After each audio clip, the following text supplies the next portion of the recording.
नमस्कार दोस्तों, इस वीडियो के माध्यम से मैं आप सभी को गीता जी के अध्याय पढ़कर सुनाने वाली हूँ।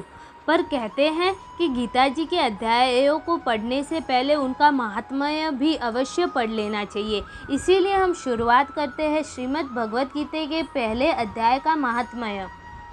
श्री पार्वती जी ने कहा, भगवान आप सब तत्वों के ज्ञाता हैं। आपकी कृपा से मुझे श्री विष्णु संबंधित नाना प्रकार के धर्म सुनने को मिले जो समस्त लोक का उद्धार करने वाले हैं। देवेश, अब मैं गीता का महात्म्य सुनना चाहती हूँ, जिसका श्रवण करने से श्री हरि में भक्ति बढ़ती है। श्री महादेव जी बोले, जिनका श्री विग्रह अलसी के फूल की भांति श्याम वर्ण का है, पक्षीराज गुरुड़ ही जिनके वाहन हैं, जो अपनी महिमा से कभी अच्युत नहीं होते हैं तथा शेषनाग की शैया पर शयन करते हैं, उन भगवान महाविष्णु की हम उपासना करते हैं।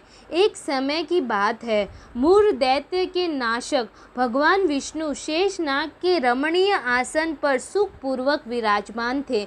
उस समय समस्त लोगों को आनंद देने वाली भगवती लक्ष्मी जी ने आदरपूर्वक प्रश्न किया। श्री लक्ष्मी जी ने पूछा, भगवान आप संपूर्ण जगत का पालन करते हुए भी अपने ऐश्वर्य के प्रति उदासीन से होकर जो इस क्षीर सागर में नींद ले रहे हैं, इसका क्या कारण है?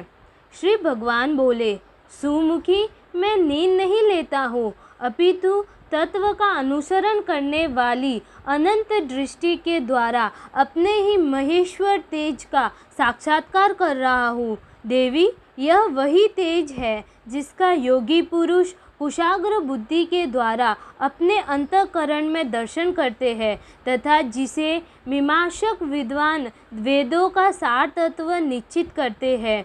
वह महेश्वर तेज एक अजर प्रकाश स्वरूप आत्मा रूप रोग शोक से रहित अखंड आनंद का पुंज निष्पद तथा देह रहित है। इस जगत का जीवन उसी के अधीन है, मैं उसी का अनुभव करता हूँ। देवेश्वरी, यही कारण है कि मैं तुम्हें नींद लेता सा प्रतीत हो रहा हूँ। श्री लक्ष्मी जी ने कहा, हृषिकेश, आप ही योगी पुरुषों के ध्येय हैं। आपके अतिरिक्त भी कोई ध्यान करने योग्य तत्व है, यह जानकर मुझे बड़ा कौतूहल हो रहा है। इस चराचर जगत की सृष्टि और संहार करने वाले स्वयं आप ही हैं। आप सर्वसमर्थ हैं। इस प्रकार की स्थिति में होकर भी यदि आप उस परम तत्व से भिन्न हैं तो मुझे उसका बोध कराइए। श्री भगवान बोले, प्रिय, आत्मा का स्वरूप द्वैत और अद्वैत से पृथक, भाव और अभाव से मुक्त तथा आदि और अनंत से रहित है। शुद्ध ज्ञान के प्रकाश से उपलब्ध होने वाला तथा परम नंद स्वरूप होने के कारण एकमात्र सुंदर है। वही मेरा ईश्वरीय रूप है। आत्मा का एक तत्व ही सबके द्वारा जानने योग्य है।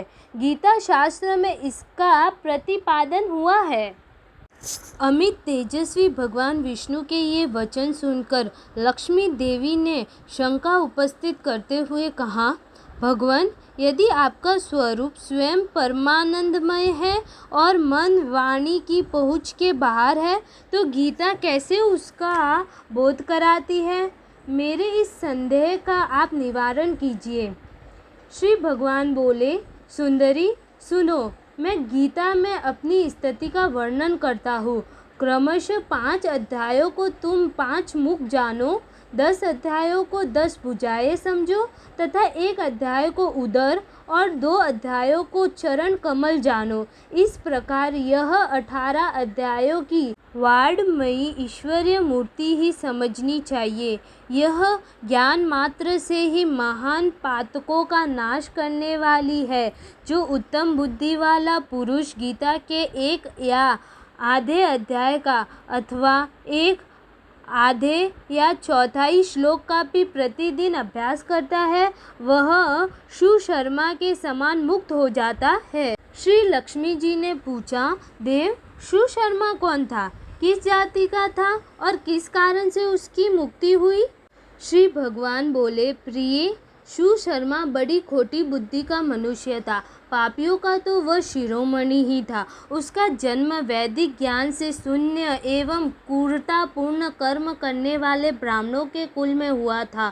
वह न ध्यान करता था, न जप, न होम करता था, न अतिथियों का सत्कार। वह लंपट होने के कारण सदा विषयों के सेवन में ही आसक्त रहता था। हल जोतता और पत्ते बेचकर जीविका चलाता था। उसे मदिरा पीने का व्यसन था तथा वह मांस भी खाया करता था। इस प्रकार उसने अपने जीवन का दीर्घ काल व्यतीत कर दिया। एक दिन मूढ़ बुद्धि शु शर्मा पत्ते लेने के लिए किसी ऋषि की वाटिका में घूम रहा था। इसी बीच में काल रूपधारी काले सांप ने उसे डस लिया। शु शर्मा की मृत्यु हो गई। तदनंतर वह अनेक नरकों में वहाँ की यातनाएं भोगकर मृत्यु लोक में लौट आया और वहाँ बोझ ढोने वाला बैल हुआ। उस समय किसी पडंगू ने अपने जीवन को आराम से व्यतीत करने के लिए उसे खरीद लिया।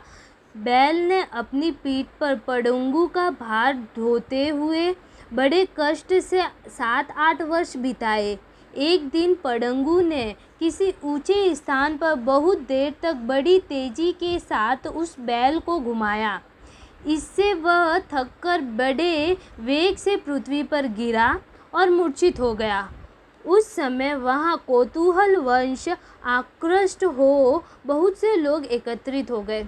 उस जन समुदाय में से किसी पुण्य आत्मा व्यक्ति ने उस बैल का कल्याण करने के लिए उसे अपना पुण्य दान किया। तत्पश्चात कुछ दूसरे लोगों ने भी अपने अपने पुण्यों को याद करके उन्हें उसके लिए दान किया। उस भीड़ में एक वेश्या भी खड़ी थी। उसे अपने पुण्यों का पता नहीं था, तो भी उसने लोगों की देखा देखी उस बैल के लिए कुछ त्याग किया। तदनंतर यमराज के दूत उस मरे हुए प्राणी को पहले यमपुरी ले गए। वहाँ यह विचार कर कि यह वैश्या के दिए हुए पुण्यों से पुण्यवान हो गया है, उसे छोड़ दिया गया। फिर वह भूलोक में आकर उत्तम कुल और शील वाले ब्राह्मणों के घर में उत्पन्न हुआ। उस समय भी उसने अपने पूर्व जन्म की बातों का स्मरण बना रहा। बहुत दिनों के बाद अपने अज्ञान को दूर करने वाले कल्याण तत्व का जिज्ञासु होकर वह उस वैश्या के पास गया और उसके दान की बात बतलाते हुए उसने पूछा, तुमने कौन सा पुण्य दान किया था?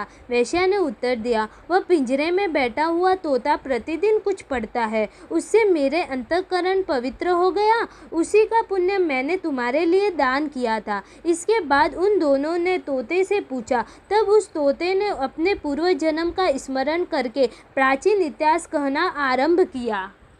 शुक बोला, पूर्व जन्म में मैं विद्वान होकर भी विद्वता के अभिमान से मोहित रहता था। मेरा राग द्वेष इतना बढ़ गया था कि मैं गुणवान विद्वानों के प्रति भी ईर्ष्या भाव रखने लगा। फिर समय अनुसार मेरी मृत्यु हो गई और मेरे अनेक घृणित लोकों में भटकता फिरा। उसके बाद इस लोक में आया। सद्गुरु की अत्यंत निंदा करने के कारण तोते के कुल में मेरा जन्म हुआ। पापी होने के कारण छोटी अवस्था में ही मेरा माता पिता से वियोग हो गया। एक दिन मैं ग्रीष्म ऋतु में तपे हुए मार्ग पर पड़ा था। वहाँ से कुछ श्रेष्ठ मुनि मुझे उठा लाए और महात्माओं के आश्रय में आश्रम के भीतर एक पिंजरे में उन्होंने मुझे डाल दिया। वहीं मुझे पढ़ाया गया। ऋषियों के बालक बड़े आदर के साथ गीता के प्रथम अध्याय की आवृत्ति करते थे। उन्हीं से सुनकर मैं भी बराबर पाठ करने लगा। इसी बीच में एक चोरी करने वाले बहेलिये ने मुझे वहाँ से चुरा लिया। तत्पश्चात इस देवी ने मुझे खरीद लिया। यही मेरा वृतांत है जिसे मैंने आप लोगों से बता दिया। पूर्व काल में मैंने इस प्रथम अध्याय का अभ्यास किया था, जिससे मैंने अपने पापों को दूर किया। फिर उसी से इस वैश्या का भी अंतःकरण शुद्ध हुआ और उसी के पुण्यों से दिव्य श्रेष्ठ शु शर्मा भी पाप मुक्त हुए।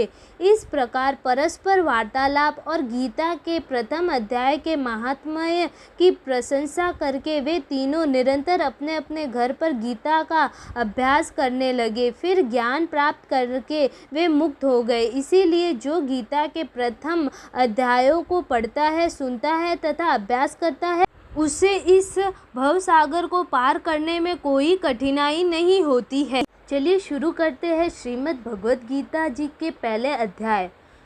धृतराष्ट्र बोले, हे संजय, धर्म भूमि कुरुक्षेत्र में इकट्ठे हुए युद्ध की इच्छा वाले मेरे और पांडु के पुत्रों ने क्या किया?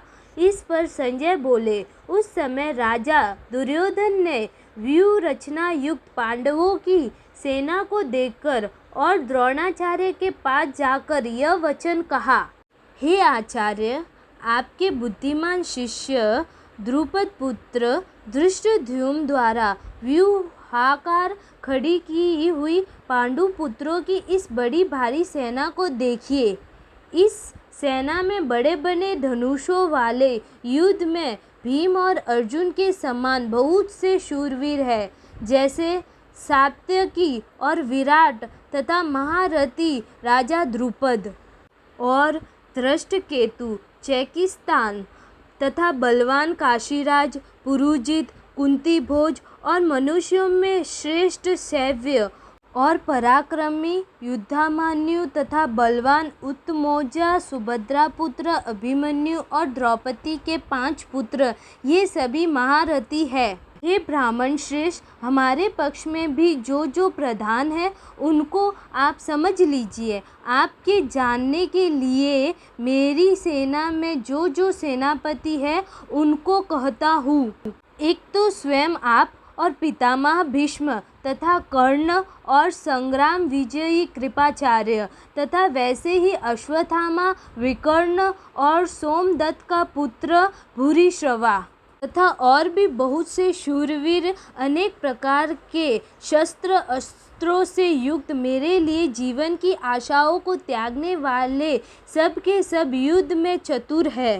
भीष्म पितामह द्वारा रक्षित हमारी वह सेना सब प्रकार से अजय है और भीम द्वारा रक्षित इन लोगों की यह सेना जीतने में सुगम है। इसलिए सब मोर्चों पर अपनी अपनी जगह स्थित रहते हुए आप लोग सब के सब ही निसंदेह भीष्म पितामह की ही सब ओर से रक्षा करें। इस प्रकार द्रोणाचार्य से कहते हुए दुर्योधन के वचनों को सुनकर कौरवों में वृद्ध बड़े प्रतापी पितामह भीष्म ने उस दुर्योधन के हृदय में हर्ष उत्पन्न करते हुए उच्च स्वर से सिंह की नाद के समान गर्ज कर शंख बजाया। उसके उपरांत शंख और नगारे तथा ढोल, मृदंड और नरसिंहादि बाजे एक साथ ही बजे। उनका वह शब्द बड़ा भयंकर हुआ। उसके अंतर सफ़ेद घोड़ों से युक्त उत्तम रथ में बैठे हुए श्री कृष्ण महाराज और अर्जुन ने भी अलौकिक शंख बजाए। उनमें श्री कृष्ण महाराज ने पांचजन्य नामक शंख और अर्जुन ने देवदत्त नामक शंख बजाया। भयानक कर्म वाले भीमसेन ने पौड्रुक नामक महाशंख बजाया। कुंती पुत्र राजा युधिष्ठिर ने अनंत विजय नामक शंख और नकुल तथा सहदेव ने सुघोष और मणिपुष्पक नाम वाले शंख बजाए। श्रेष्ठ धनुष वाले काशीराज और महारथी शिखंडी और धृष्टद्युम्न तथा राजा विराट और अजय सात्यकी तथा राजा द्रुपद और द्रौपदी के 5 पुत्र और बड़ी भुजा वाले सुभद्रा पुत्र अभिमन्यु, इन सब ने हे राजन अलग अलग शंख बजाए और उस भयानक शब्द ने आकाश और पृथ्वी को भी शब्दमान करते हुए धृतराष्ट्र पुत्रों के हृदय विदीर्ण कर दिए। हे राजन, उसके उपरांत कपिध्वज अर्जुन ने खड़े हुए धृतराष्ट्र पुत्रों को देखकर उस शस्त्र चलाने की तैयारी के समय धनुष उठाकर ऋषिकेश श्री कृष्ण महाराज से यह वचन कहा, हे अच्युत्य, मेरे रथ को दोनों सेनाओं के बीच में खड़ा करिए। जब तक मैं इन स्थित हुए युद्ध की कामना वालों को अच्छी प्रकार देख लूँ कि इस युद्ध रूप व्यापार में मुझे किन किन के साथ युद्ध करना योग्य है। दुर्बुद्धि दुर्योधन का युद्ध में कल्याण चाहने वाले जो ये राजा लोग इस सेना में आए हैं, उन युद्ध करने वालों को मैं देखूंगा। संजय बोले, हे धृतराष्ट्र, अर्जुन द्वारा इस प्रकार कहे हुए महाराज श्री कृष्णचंद्र ने दोनों सेनाओं के बीच में भीष्म और द्रोणाचार्य के सामने और संपूर्ण राजाओं के सामने उत्तम रथ को खड़ा करके ऐसे कहा कि हे पार्थ, इन इकट्ठे हुए कौरवों को देखो।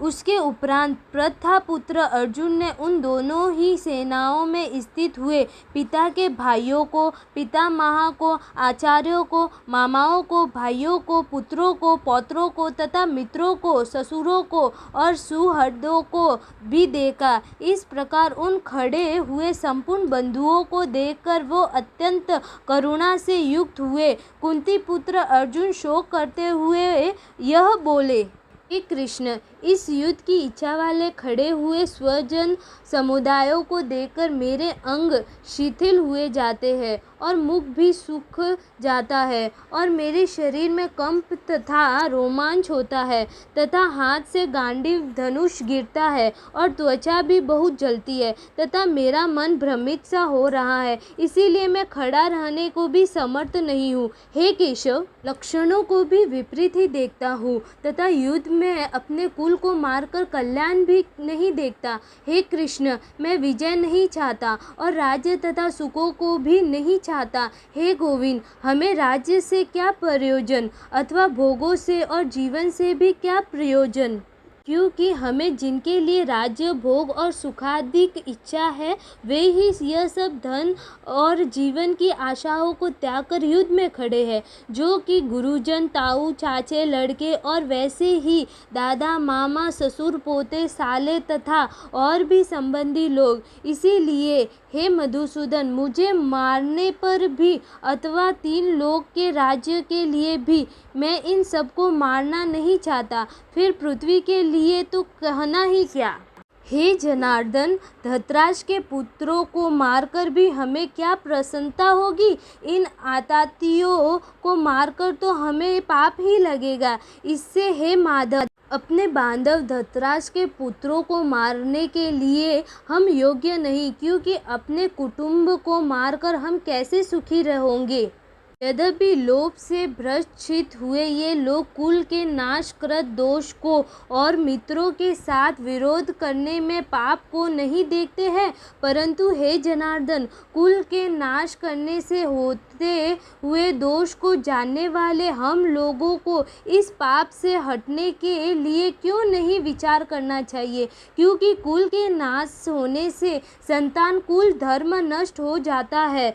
धर्म के नाश होने से संपूर्ण कुल को पाप भी बहुत दबा लेता है तथा हे कृष्ण, पाप के अधिक बढ़ जाने से कुल की स्त्रियां दूषित हो जाती है और हे वार्ष्ण्य, स्त्रियों के दूषित होने पर वर्ण संकर उत्पन्न होता है और वह वर्ण संकर कुल घातियों को और कुल को नरक में ले जाने के लिए ही होता है। लोप हुई पिंड और जल की क्रिया वाले इनके पितृलोक भी गिर जाते हैं और इन वर्ण संकर कारक दोषों से कुल घातियों के संतान कुल धर्म और जाति धर्म नष्ट हो जाते हैं तथा हे जनार्दन, नष्ट हुए कुल धर्म वाले मनुष्यों का अंत काल तक नरक में वास होता है, ऐसा हमने सुना है। अहो, शोक है कि हम लोग बुद्धिमान होकर भी महान पाप करने को तैयार हुए हैं, जो कि राज्य और सुख के लोभ से अपने कुल को मारने के लिए उद्यत हुए हैं। यदि मुझ शस्त्र रहित न सामना करने वाले को शस्त्रधारी धृतराष्ट्र के पुत्र रण में मारे तो वह मरना भी मेरे लिए अति कल्याणकारक हो। संजय बोले, रणभूमि में शोक से उद्विग्न मन वाले अर्जुन इस प्रकार कहकर बाण सहित धनुष को त्याग कर रथ के पिछले भाग में बैठ गए। ओम श्री कृष्ण वासुदेवाय नमः। अध्याय समाप्त।